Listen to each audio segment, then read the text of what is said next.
Hello दोस्त, आप सभी को अपने यूट्यूब चैनल अखंड भारत एजुकेशन प्लेटफॉर्म पे स्वागत है।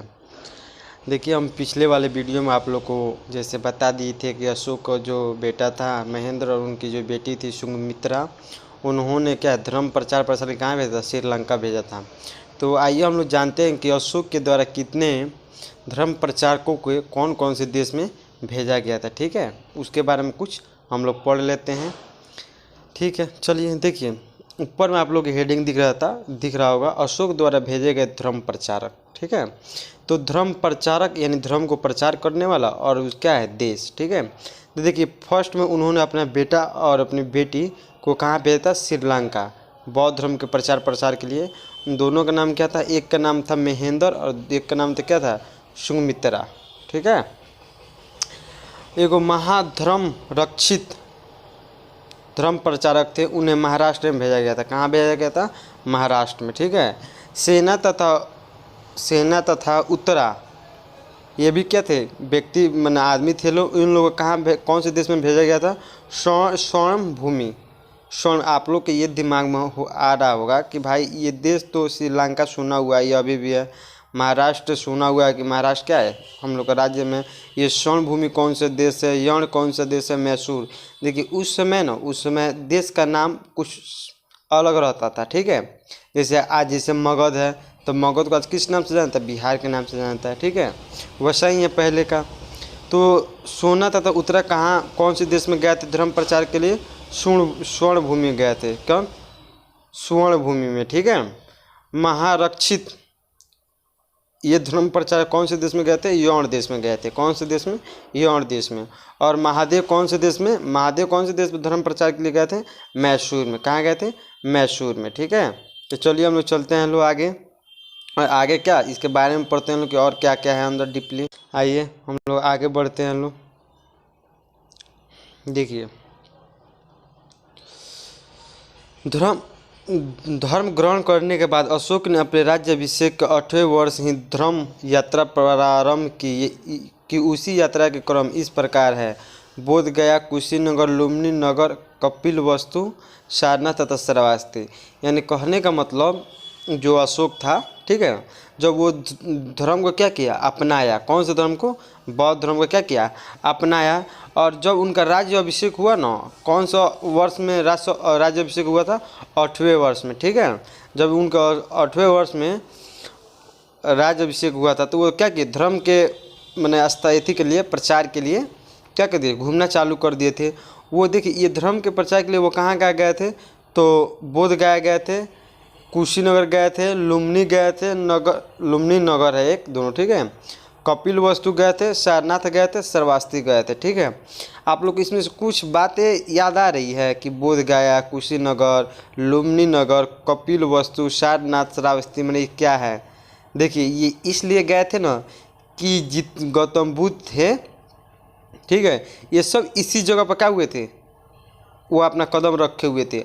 और जब उनका मृत्यु हो गया था तो ये क्या कर रहे थे? उस समय उनका प्रचार प्रसार के लिए वहाँ पे जा के सब बता रहे थे। ठीक है, देखिए वो बोध गया, या आपको पता होगा कि कहाँ श्रावस्ती में उन्होंने क्या किया था? सर्वाधिक उपदेश दिया था। और सारनाथ में गया था क्या करने?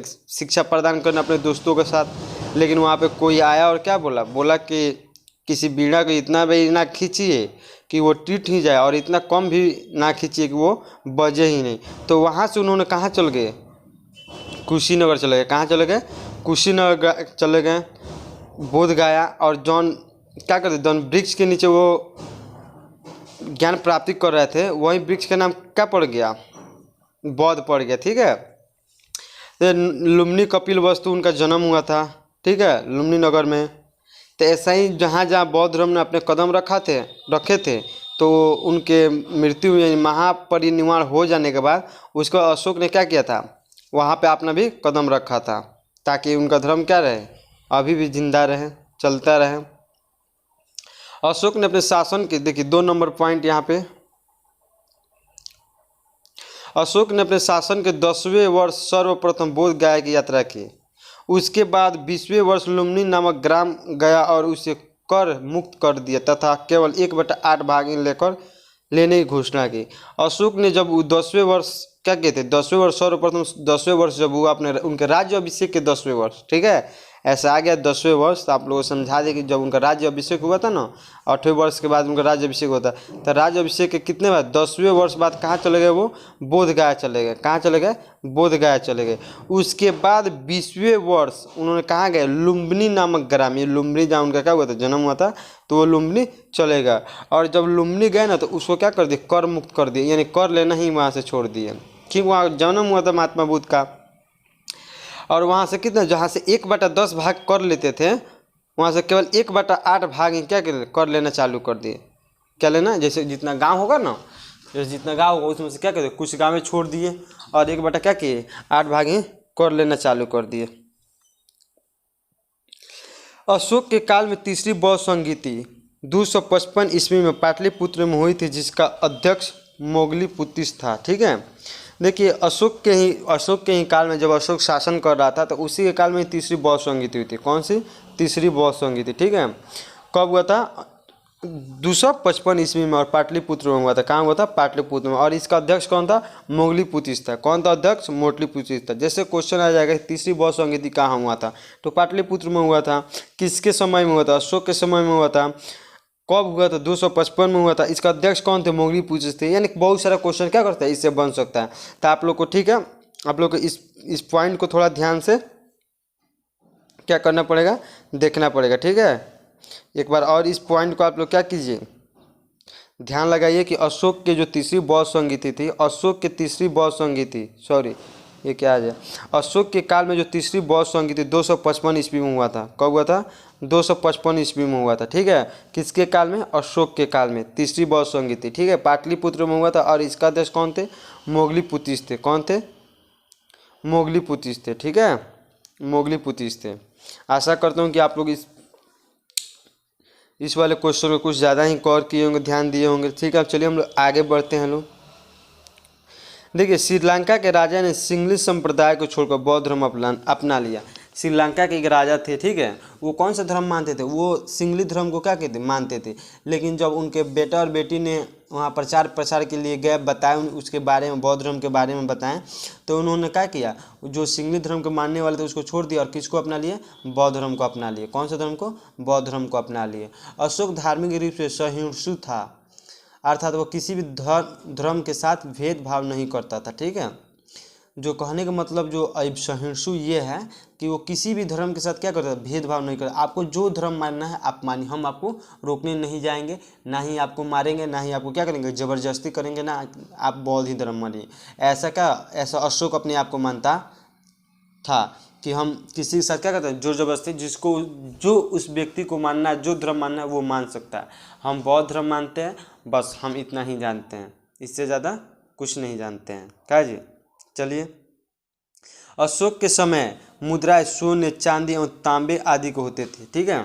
देखिए अब ये भी आ जाएगा क्वेश्चन कि अशोक के समय मुद्राएं जो थे किस चीज़ के होते थे, तो आप लोग याद रखिएगा, सोने यानी स्वर्ण, चांदी यानी कर्ण, ठीक है, कर्षण पर, तांबे यानी कांकड़ी, ठीक है, तांबे। कौन कौन से, तो अशोक के समय या क्वेश्चन आ जाएगा कि मौर्य वंश में कौन कौन से सिक्के होते थे, मौर्य काल में कौन कौन से, तो सोने चांदी के क्या होते थे, सोने चांदी और तांबे के सिक्के क्या होते थे, चलते थे यानी होते थे।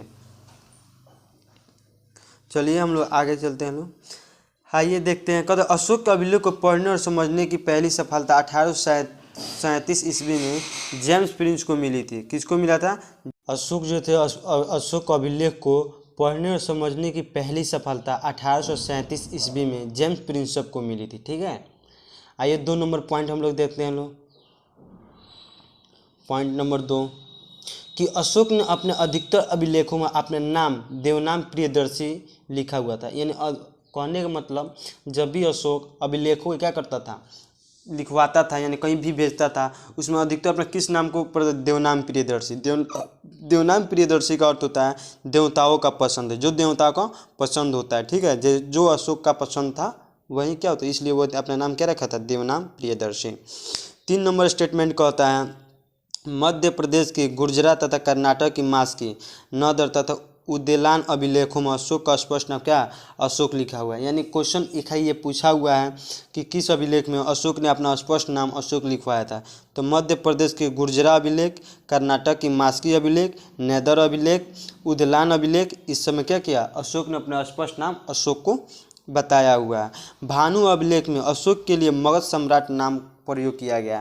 कहने का मतलब भानु अभिलेख एक ऐसा अभिलेख है जिसमें अशोक ने खुद को सम्राट अशोक के नाम से क्या किया है, मगध के सम्राट के नाम से क्या किया है, उसमें अपना नाम को बताया हुआ है। कौन सा अभिलेख में, भानु अभिलेख में, ठीक है, भानु या भाबरू अभिलेख।